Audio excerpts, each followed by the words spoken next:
Have you ever looked in the mirror and thought, is this really it? Not in a negative way, but more like a quiet wondering about what else life might have in store for you. Maybe you've raised a family, built a career, taken care of others your whole life. And now you find yourself with time, space, and maybe a voice inside whispering, there's still more you could become. If that sounds familiar, I want you to know something deeply important. It is never too late to reinvent yourself.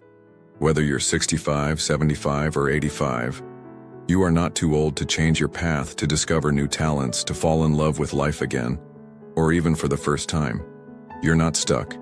And this video is your gentle reminder that life can still open up in surprising, beautiful ways, but only if you're willing to believe it's possible. Now, some people might roll their eyes when they hear that. I'm set in my ways. I don't have the energy. At my age, what's the point? But here's the truth. Those thoughts are habits, not facts. They're stories we've repeated so many times. They've started to feel like reality. But guess what? A new chapter starts with a new sentence. In this video, we're going to explore 5 steps that can help you begin that chapter today. Not in theory, but in practice. Things you can start doing now to gently shift the direction of your life toward more peace, more excitement, more purpose. Whatever you want more of. Let's begin with something powerful. The decision to let go of the version of yourself that no longer feels right. That version might have worked perfectly in your 40s or 50s.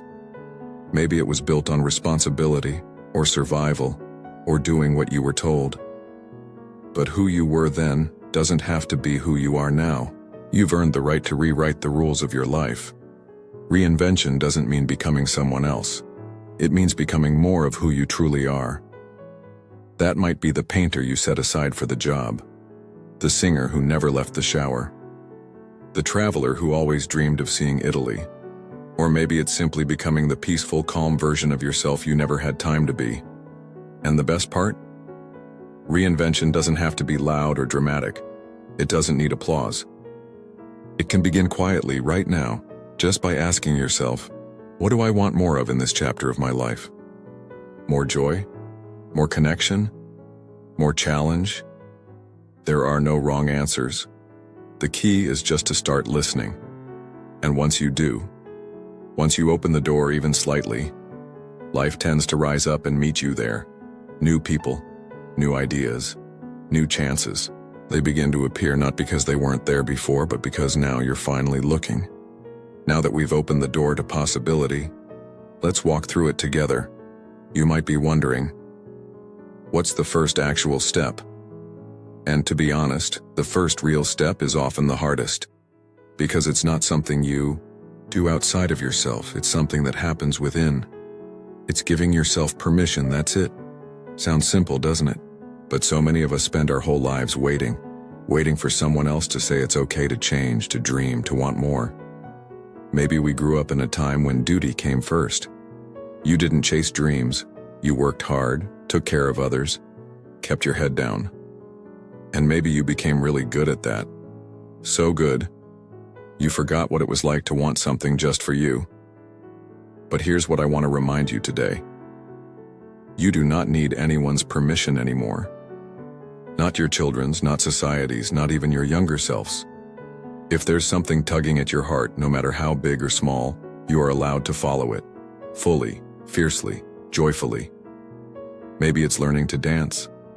Or finally, writing that family cookbook. Maybe it's moving to a smaller home that feels just right, or starting to paint every morning with a cup of tea. Whatever it is, it's yours. And giving yourself permission means saying, this is my time now. I've earned this. And I won't let fear or guilt talk me out of it. Because let's face it, fear will show up. It always does when something matters. You might worry you'll fail or look silly or waste time. But what's truly worse, trying something new and learning from it? Or never trying and always wondering what could have been? Reinvention is not about throwing away your past. It's about honoring it, and then using everything you've learned to shape the next chapter with intention. You're not starting from scratch, you're starting from experience. Now here's where things start to feel real. Once you've given yourself permission, the next step is to take one small action. Just one. We're not talking about turning your world upside down overnight. No need to sell your house, book a trip to Paris, or sign up for university tomorrow. Unless you want to, of course. But real, lasting change comes from consistent, gentle action. And often it starts so small that others don't even notice. But you will. It might be clearing a shelf for your art supplies. Calling a friend to say, "Hey, I've been thinking about joining a book club. Would you come with me?" Or simply sitting in a quiet room and saying out loud, "I'm ready for something new." That counts. Because it means you've moved from thought to action. You've shifted the energy. You're no longer just thinking about what could be, you're doing something about it. And when you take that first step, the next one tends to show up a little more clearly. Like a lantern lighting the path just a few feet ahead. You don't need to see the whole staircase. You just need to take the next step with courage. And speaking of courage, that's exactly what we'll keep walking with as we continue this journey of reinvention. Once you've given yourself permission and taken that first brave step, even if it's small, something interesting happens. You begin to see yourself differently. You start to believe, perhaps quietly at first, that change is actually possible, that you're not stuck in one version of yourself, that you still have chapters waiting to be written. But here's something, just as important. You don't have to do it alone. The third step in this journey is to surround yourself with the right energy. That means people, places, and even thoughts that lift you up rather than weigh you down.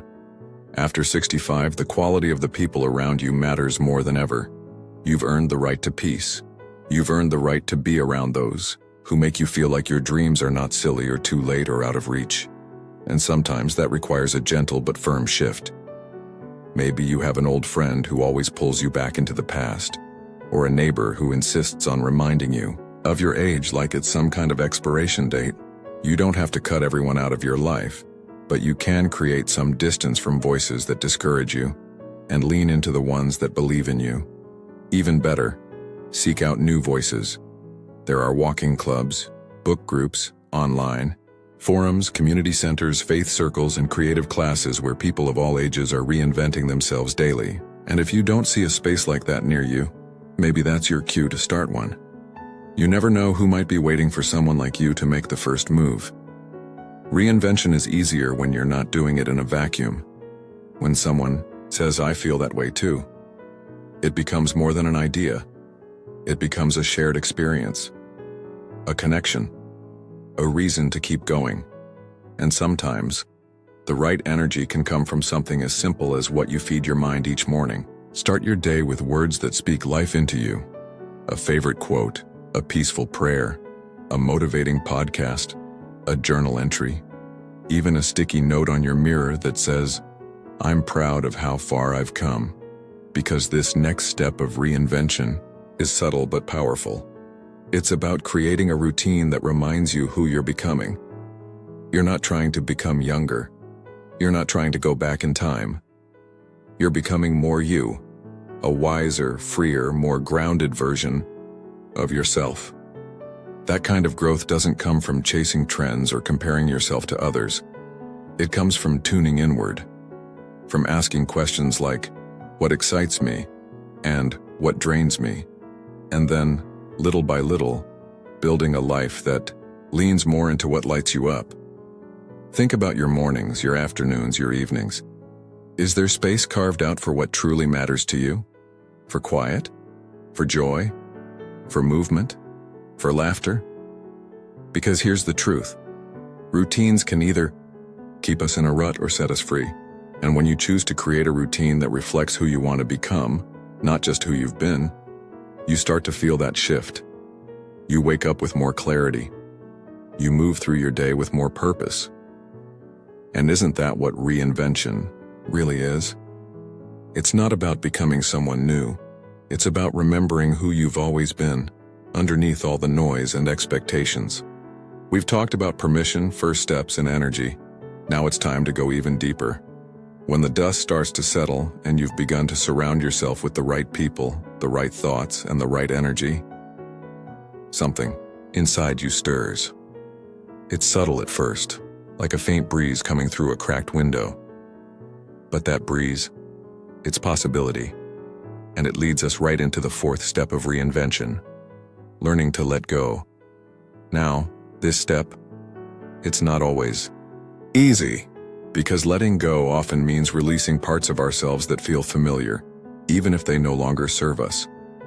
It might be a long-held belief like, I'm too old to start that, or no one wants to hear from me anymore.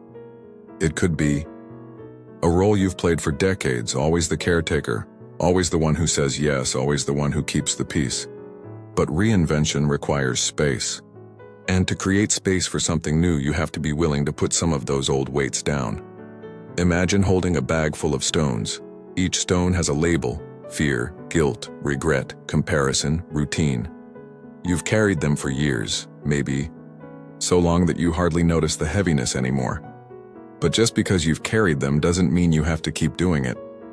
Letting go might look like saying no to things you used to say yes to.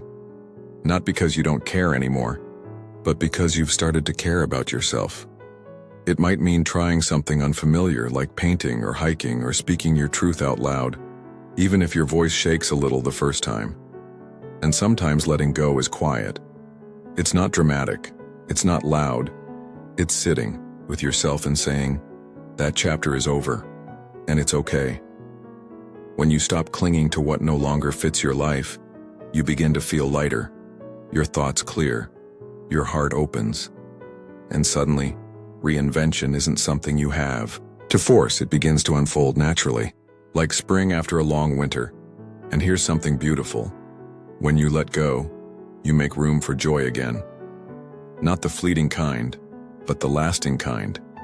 The kind that shows up in small daily moments, like feeling proud after taking a walk, laughing over coffee with a friend, learning a new recipe, or simply waking up and realizing you're no longer living for others' expectations. You're finally living for you. And that leads us to a place many people never reach because they think it's selfish. But it's not. The fifth step, and maybe the most powerful of all, is giving yourself permission to dream again. Even now. Especially now. What is something you've always wanted to try but pushed aside for later? What dream whispered to you when you were 25, then again at 40, and still hasn't left your heart? What if you listened this time? Maybe it's starting a small garden. Maybe it's writing that story you've had in your head for years. Maybe it's traveling to a place you've only seen in books. Or maybe it's something smaller, like learning to say no with confidence or yes with excitement. Reinvention after 65 isn't about becoming a brand new person. It's about dusting off the parts of you that have been waiting patiently. The ones that still sparkle. The ones that are still alive and full of wonder. And here's the truth. Dreams don't expire. They evolve. And you have every right to chase them at your own pace, in your own way, on your own terms. Let's take this one step further together. There's a kind of freedom that comes with realizing you don't need anyone's permission to start over, except your own. And once you give yourself that permission to change, to grow, to become, a world of possibilities opens up in front of you. The final step of reinvention isn't something you check off a list. It's a mindset. A quiet shift that begins with a single question. What would bring me peace today? Because after all the planning, the dreaming, and the letting go, it comes down to how you live your day. Not just your years. Reinvention doesn't have to be dramatic. You don't need to pack your bags and move to Italy. You don't need to start a business or write a memoir, unless that's what excites you. Sometimes reinventing yourself after 65 means waking up tomorrow and deciding to treat your body with more care. To call someone just to say hi. To eat lunch outside in the sun. To laugh without feeling guilty. To rest without needing to earn it. Sometimes reinvention is as simple as choosing yourself. And if you're thinking, but what if I fail? Let me tell you something, failing means you tried. And trying after 65, that's not weakness, that's courage. Most people your age were told to sit still, stay safe, and shrink into the background. But that's not you. You're here right now, listening, wondering, reaching. You are not too late. You are right on time. So what do you do now? Start small. Pick one thing that speaks to you and do it. Write the first sentence. Walk that first block. Say yes to something kind, or say no to something that drains you. Begin again. Not for anyone else, but for yourself. Because reinvention isn't about age. It's about attitude. It's about waking up and realizing that no matter what the calendar says, your story isn't finished yet. There are still chapters left to write, still people left to meet, still sunsets to watch and songs to sing and hands to hold. And the most beautiful part, the version of you that's coming next, might just be the most honest, most joyful, and most alive version of you yet. So here's to you, to your courage, to your curiosity, to your reinvention. You've got this, and we'll be right here, cheering you on every step of the way. Now, if this video touched something in you, I'd love to hear about it. Drop a comment below and share one way you're choosing to reinvent yourself this year, or even just this week. Your story might be exactly what someone else needs to hear. And if you found this video helpful, please give it a thumbs up, subscribe, and share it with a friend or loved one. We're building a community of wise, empowered seniors, and you're a big part of it. Until next time. Here's to living your best life, at any age.